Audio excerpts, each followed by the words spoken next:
నిన్న నేడు రేపు ఎప్పటికీ ఇంటర్ ఎంఈసీలో నెంబర్ 1 గా నిలుస్తూ నేడు ప్రకటించిన ఇంటర్ ఎంఈసీ ఫలితాల్లో 985, 984, 983 మార్కులతో సరికొత్త రికార్డ్ క్రియేట్ చేసిన master minds. Hello everyone. Today we will learn some sentences which we use either for expression or as a simple statement. అంటే ఈ వన్ వర్డ్ ఎలా వాడొచ్చు అంటే మనము మామూలుగా కాన్వర్జేషన్ చేసేటప్పుడు మనకి చాలా పెద్దగా చెప్పాలి, ఎన్నో past tense, present tense, subject, object ఇన్ని కలిపి చెప్పడంలో కన్ఫ్యూజ్ అవుతుంది. బట్ మీరు సింపుల్గా ఎదురుగా వాళ్ళకి ఒకటి కమ్యూనికేట్ చేయాలనుకుంటున్నారు, దాన్ని మనం రెగ్యులర్ కాన్వర్జేషన్స్లోనే యూజ్ చేస్తాం మామూలుగా. ఫర్ ఎగ్జాంపుల్ మనకి ఎవరైనా అడుగుతారు, మీకు ఏమైనా కావాలా? No, I don't want anything, I have this అనే బదులు నథింగ్ ఎల్స్. సింపుల్గా ఏమనొచ్చు? Nothing else. So this is one example. Simple statement, దీంట్లో మనం ఎక్స్ప్రెషన్ కూడా అవుతుంది, దీంట్లో మనం ఏం చెప్పాలనుకుంటుంది ఒక సింపుల్ స్టేట్మెంట్లో మనం చెప్తున్నాం. మీరు ఒక్కొక్కసారి చాలా అప్సెట్ ఉన్నారు, ఏదో విషయంలో మీరు ఎదురుగా వాళ్ళతో మాట్లాడదలుచుకోలేదు. I am very angry, don't talk to me అవన్నీ అనే బదులు don't talk now. Don't talk now అంటే ఇప్పుడు మీరు ఇంకా ఏమీ మాట్లాడొద్దు అని మీరు క్లియర్గా, క్రిస్ప్గా ఒక మెసేజ్ వాళ్ళకి ఇస్తున్నారు.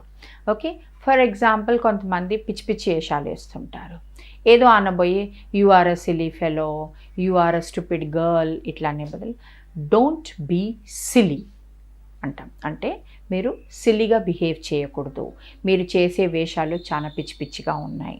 సో సింపుల్గా చెప్పడానికి this you can say in a simple manner. Okay, మీకు ఒక్కొక్కసారి ఏదో మాట్లాడేటప్పుడు ఏదో మీరు చెప్పాలనుకుంటారు కానీ మీరు మర్చిపోతారు, మళ్ళీ మీకు గుర్తొస్తుంది, దాన్ని ఏమంటారు? I recalled. ఐ రీకాల్డ్ అంటే నాకు ఇప్పుడు గుర్తొచ్చింది, ఆ రోజు ఒక విషయం జరిగింది, ఆ రోజు ఏదో మీరు ఎవరికో ఏదో చెప్పారు, ఎవరికి ఏదో ఇచ్చారు, దాన్ని మీరు ఏమంటారు?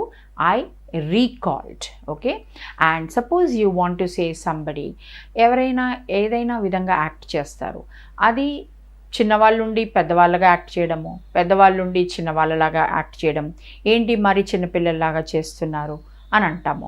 ఏంటి మీరు ఇంత పెద్దవాళ్ళు ఉండి ఇంత చిన్నపిల్లల్లాగా చేస్తున్నారు అని అంటాం. దానికి మీరు ఏమనొచ్చు? Act your age. Act your age అంటే దాని అర్థం ఏంటి?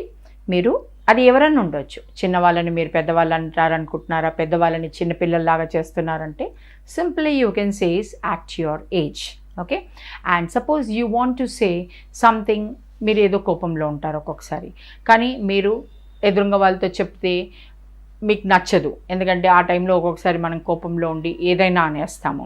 సో అట్లాంటి దానికి don't get angry with me కదా, మనం ఏం చెప్తామో don't get angry with me. ఇప్పుడు మీ మూడ్ బాగలేదు, ఇప్పుడు మీరు ఏదో చెప్పాలనుకుంటున్నారు కానీ మీరు కరెక్ట్గా చెప్పలేకపోతున్నారు, మీరు కన్ఫ్యూజ్డ్ స్టేట్ ఆఫ్ మైండ్లో ఉన్నారు. అట్లాంటి టైంలో మీరు సింపుల్గా ఎదురుగా వాళ్ళకి చెప్పాల్సింది ఏంటంటే don't get angry with me అని మీరు చెప్పచ్చు. Okay, suppose you want to సే ఎవరినైనా మీరు లోపలికి రండి, మీరు అక్కడ ఎందుకు నిలబడుకొని ఉన్నారు, మీరు లోపలికి రండి అని అనాలనుకుంటారు. You can say let him in. Let him in అంటే ఆయన అక్కడ నిలబడుకొని ఉన్నారు, మీకు వాళ్ళ పేరు తెలియదు, వాళ్ళు ఎవరో తెలియదు, వాళ్ళు మీ దగ్గరికి రావాలని అనుకున్నారు, మీరు వాళ్ళని చెప్పొచ్చు లెట్ హిమ్ ఇన్ అంటే ఆయనని లోపలికి రానివ్వండి అని. This is how you can tell them. నా సపోజ్ ఒక్కొక్కసారి మీరు ఇంకొక సెంటెన్స్ చెప్తాను మీకు. ఒక్కొక్కసారి మీకు ఏమవుతుంది, ఏదో ఒక ఆలోచన వస్తుంది, ఏదో ఒక మంచి ఆలోచన మీరు ఒకరికి షేర్ చేయాలనుకుంటారు, మీకు ఒక ఐడియా వస్తుంది, అప్పుడు దాన్ని ఏమంటారు? An idea stuck me. An idea stuck me అంటే నాకు ఒక ఐడియా వచ్చింది, నాకు ఒక ఆలోచన వచ్చింది, నేను మీకు చెప్పాలనుకుంటున్నాను. ఏదో మనం పని చేస్తుంటాము, అరే నాకు ఇప్పుడు ఒక మంచి ఆలోచన వచ్చింది, దాన్ని నేను ఎలా చెప్పాలి మీకు నాకు అర్థం అవుతలేదు అని మనం జనరల్గా చెప్తాం. So you can simply say an idea stuck me, this will help us to solve this solution. So it's a nice and smart way of saying it. Okay, so like this, these are expressions and statement which will make your conversation interesting and impressive. ఇట్లాంటి సెంటెన్సెస్ని మీరు తెలుగులో నేను మీకు ఎందుకు చెప్తున్నానంటే so that you can practice them in English. Okay, I will share few more sentences like this. Few more sentences like, if you are telling somebody ఊరికే ఎందుకు చేస్తున్నారు, మళ్ళీ మళ్ళీ చెయ్యండి, ఇట్లాంటి దానికి చెప్పడానికి బాగుండదు. So you can say do it once more. Can you do it once more? Will you do it once more? So this way you are telling them ఇంకోసారి చేయమని రిక్వెస్ట్ చేసినట్టు ఉంటుంది. ఓకే, ఒకవేళ మీకు ఏది మీ చెప్పేది లేదు, అంత అయిపోయింది, okay, nothing else, now everything is over, so you can say in one word nothing else.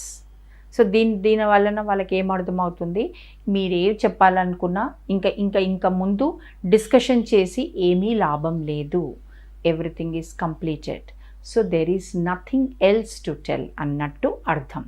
Okay, and completing all these sentences జనరల్గా మనం ఎప్పుడైనా ఎక్కడికి వెళ్ళినా వెళ్తుంటే ఎవరైనా ఆతృత పడుతుంటారు, ఎవరైనా హడావుడిలో ఏదో ఒకటి చేస్తుంటారు, వాళ్ళని మనము సింపుల్గా చెప్పొచ్చు, slow down, calm down.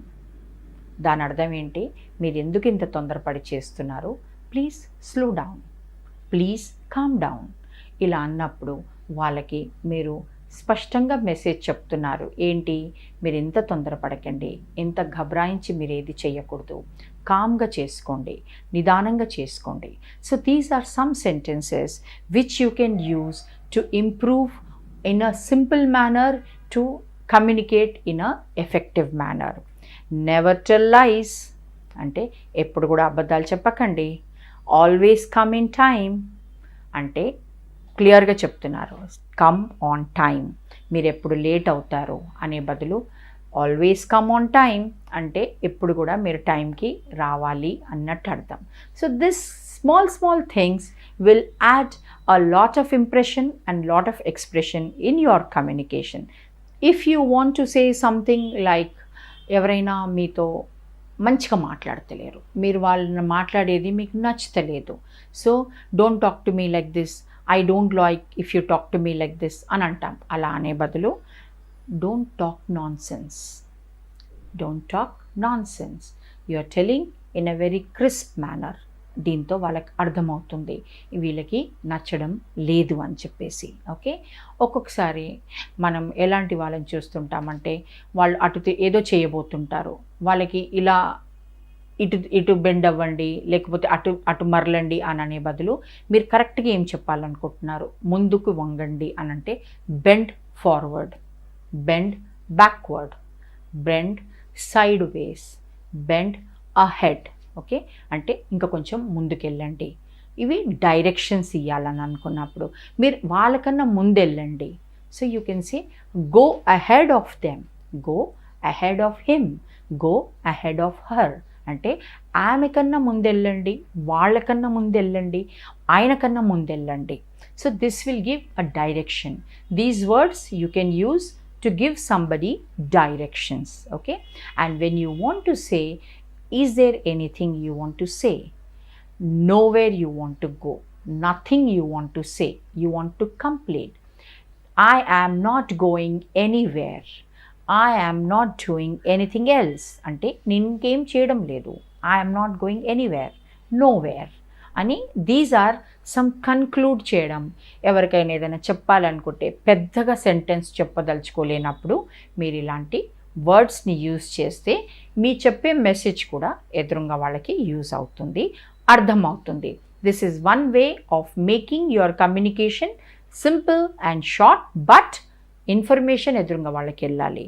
So practice this to improve your impact and impression in your communication. ఇలాంటి ఎక్స్ప్రెషన్స్ ఎప్పుడైనా మీరు కొన్ని మాట్లాడేటప్పుడు మాట్లాడితే ఇంట్రెస్టింగ్గా కూడా ఉంటుంది, వినేవాళ్ళకు కూడా మీకు కూడా.